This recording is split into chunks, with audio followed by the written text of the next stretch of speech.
भारत रत्न जननायक कर्पूरी ठाकुर जी की जन्मस्थली से उस पवित्र भूमि के आशीर्वाद लेकर के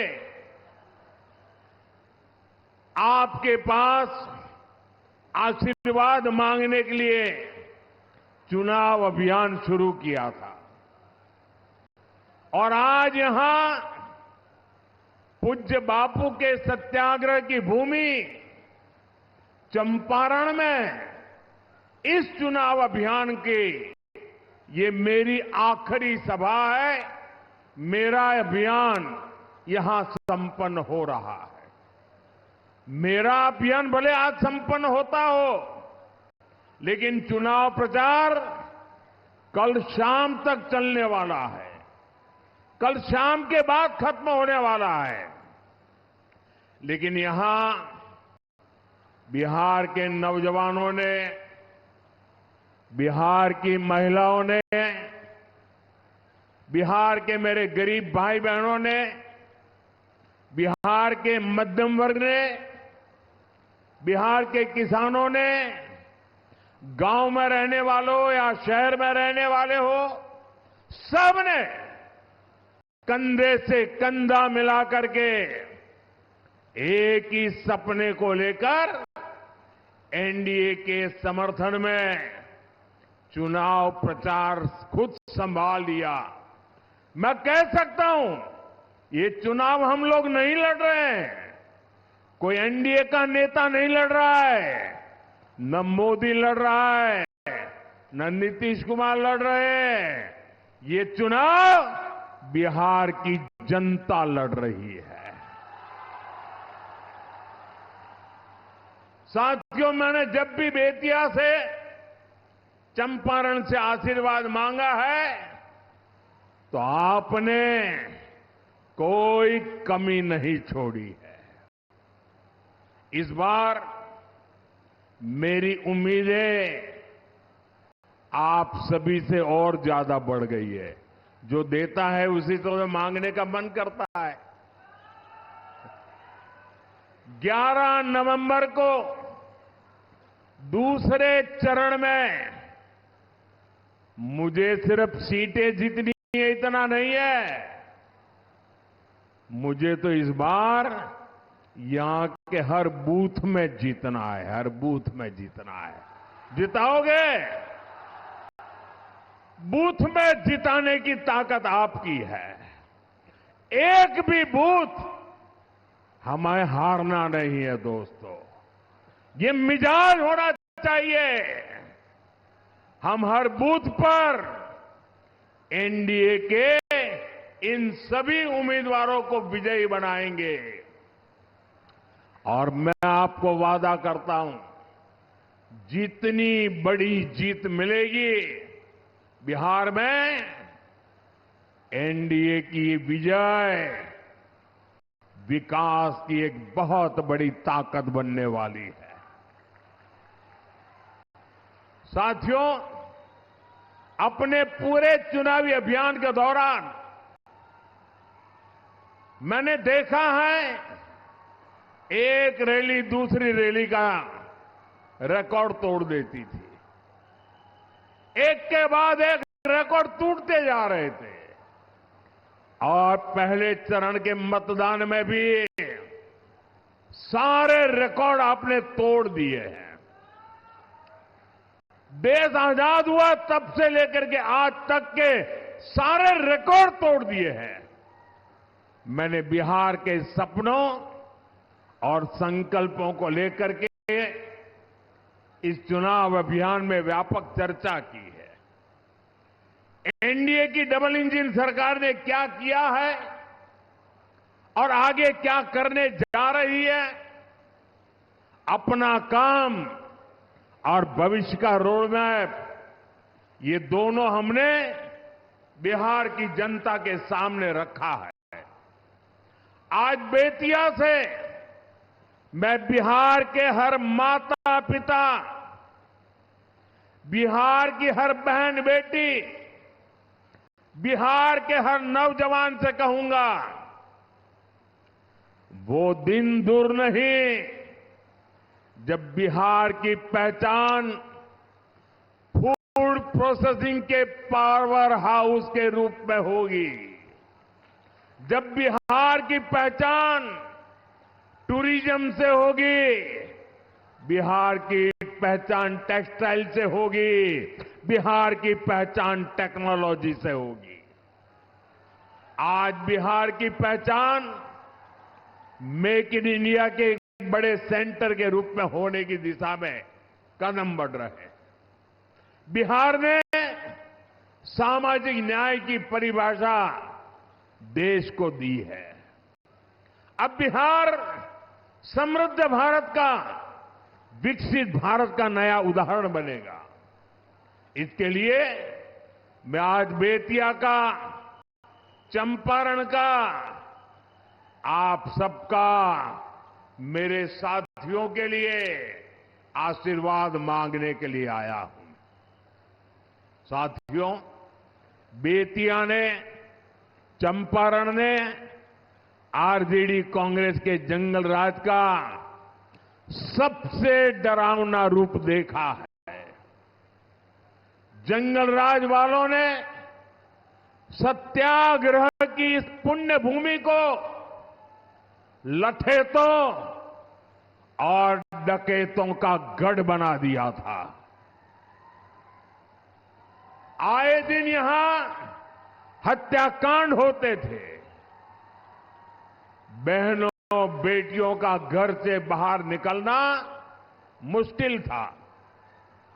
साथियों, ये सारी बातें मैं आपको इसलिए याद दिला रहा हूं क्योंकि जहां कानून का राज खत्म होता है, वहां सबसे पहले गरीब, वंचित, पीड़ित बेहाल होता है। जहां कट्टे और रंगदारी का राज चलता है, वहां नौजवानों के सपने दम तोड़ देते हैं। जहां गुंडा राज होता है, वहां दुकानदारी चौपट हो जाती है, व्यापार कारोबार ठप पड़ जाता है। साथियों, आपने नीतीश जी के नेतृत्व में एनडीए का सुशासन देखा है, आपने शांति देखी है, बिहार के लोगों ने सुकून पाया है। लेकिन इसको जंगल राज से बचाए रखना ये हम सबकी जिम्मेदारी है। बिहार को तो अभी विकास की नई नई ऊंचाइयों पर हमें पहुंचाना है और इसलिए मेरे उत्साही नौजवानों, मेरे जोश से भरे नौजवानों, मेरे साथ बोलिए, एक साथ बोलिए, नहीं चाहिए कट्टा सरकार, नहीं चाहिए कट्टा सरकार, नहीं चाहिए कट्टा सरकार। फिर एक बार एनडीए सरकार, फिर एक बार एनडीए सरकार। साथियों, आप आरजेडी के नेताओं के इरादे देख रहे हैं। मैं आरजेडी की रैली का एक वीडियो देख रहा था। उसमें मीडिया वाले एक बच्चे से सवाल पूछते हैं और उस बच्चे को पूछा कि बेटा तुम लालटेन वालों की रैली में क्यों आया है? छोटा सा बच्चा लालटेन वालों की रैली में आया है और जब पत्रकार उसको पूछते हैं तो छोटा सा बच्चा भी बड़ा माथा ऊंचा करके कह रहा है कि आरजेडी सरकार रंगदार बनाती है और वो बच्चा कहता है मैं खुद रंगदार बनना चाहता हूं। भाइयों बहनों, ये 15-20 साल पहले की बात नहीं है, ये इसी चुनाव के वीडियो की मैं बात कर रहा हूं। हम यहां आईटीआई बना रहे हैं, इंजीनियरिंग कॉलेज खोल रहे हैं, मेडिकल कॉलेज बना रहे हैं और ये आरजेडी कांग्रेस वाले बिहार के बच्चों को रंगदारी के लिए प्रेरित कर रहे हैं।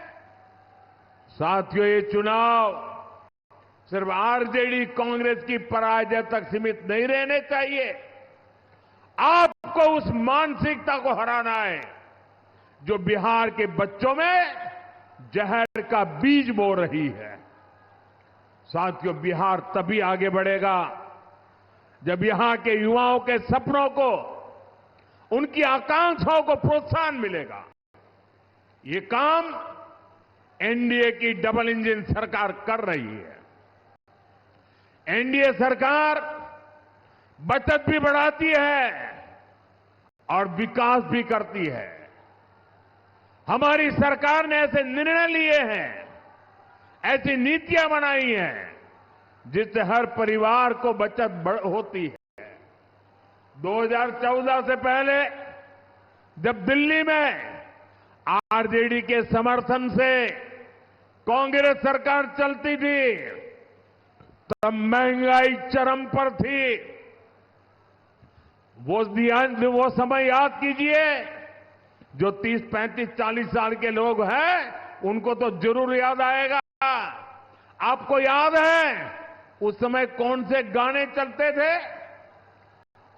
महंगाई इतनी थी कि गाने चलते थे, महंगाई डायन खाए जात है, महंगाई डायन खाए जात है।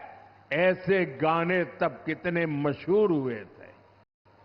आज आप देखिए, देश में जीएसटी बचत उत्सव चल रहा है। रोजमर्रा की जरूरत की जितनी भी चीजें हैं उन पर जीएसटी या तो जीरो हो गया है या बहुत कम रह गया है। इसे खाने पीने का सामान, साबुन, तेल, दंतमंजन, जूते, कपड़े, ये सब पहले से कहीं ज्यादा सस्ते हो गए। बिहार में भी आप लोगों को स्कूटर, मोटरसाइकिल, पंखा, टीवी, फ्रिज, वॉशिंग मशीन, इन सारी चीजों की खरीद पर हजारों रुपयों की बचत हुई है। अगर मैं पिछले साल से तुलना करूं, इस साल अक्टूबर में, यानी पिछले साल का अक्टूबर महीना और इस साल का अक्टूबर महीना अगर मैं तुलना करूं तो बिहार में पहले से 3 गुना ज्यादा मोटरसाइकिल की बिक्री हुई है। आप कल्पना कर सकते हैं, 3 गुना ज्यादा मोटरसाइकिल अकेले बिहार में बिकी है। साथियों, यही किस्सा मोबाइल फोन का भी है। पिछले वर्ष अक्टूबर में बिहार में करीब 6 लाख मोबाइल फोन बिके थे। इस वर्ष अक्टूबर में पिछले साल के मुकाबले करीब करीब 2 गुने, यानी लगभग 11 लाख मोबाइल फोन अकेले बिहार में 1 महीने में बिके हैं। यानी बिहार के युवा, बहनें, बेटियां जीएसटी बचत उत्सव का पूरा फायदा उठा रहे। साथियों, ये जंगल राज वाले आपकी बचत लूटने में जुटे रहते थे। ये लोग अपनी तिजोरी भरते थे, लेकिन ये हमारी सरकार है जो आपके पैसे बचाने वाले ऐसे कार्यक्रमों की रचना करती है, ऐसे फैसले लेती है। हमारी सरकार के दौरान मोबाइल फोन तो सस्ते हुए ही हैं, फोन पर बात करना भी बहुत सस्ता हो गया। अगर आरजेडी कांग्रेस की सरकार होती तो आप लोग वीडियो कॉल कर ही नहीं सकते थे, क्योंकि आपका बिल ही हजारों लाखों में आता। ये मोदी है जिसने मोबाइल के डेटा इतना सस्ता कर दिया है कि आपको अब ज्यादा पैसा नहीं खर्च करना पड़ता। साथियों, पहले गरीब की कमाई का एक बड़ा हिस्सा अनाज और इलाज के इंतजाम में ही चला जाता था। मैं तो आपकी तरह गरीबी से निकला हूं। मैंने गरीबी को जिया है। गरीबी क्या है वो मुझे किताबों में नहीं पढ़ना पड़ता है, टीवी में नहीं देखना होता है। गरीबी को मैं जी करके आया हूं और इसलिए मैं गरीब की चिंता भली भांति समझता हूं। इसलिए हमारी सरकार ने जरूरतमंद के लिए अनाज मुफ्त कर दिया और गरीबों के लिए, बुजुर्गों के लिए इलाज भी मुफ्त कर दिया। साथियों, आयुष्मान भारत योजना से देश के गरीब परिवारों को 1.25 लाख करोड़ रुपए की बचत हुई है।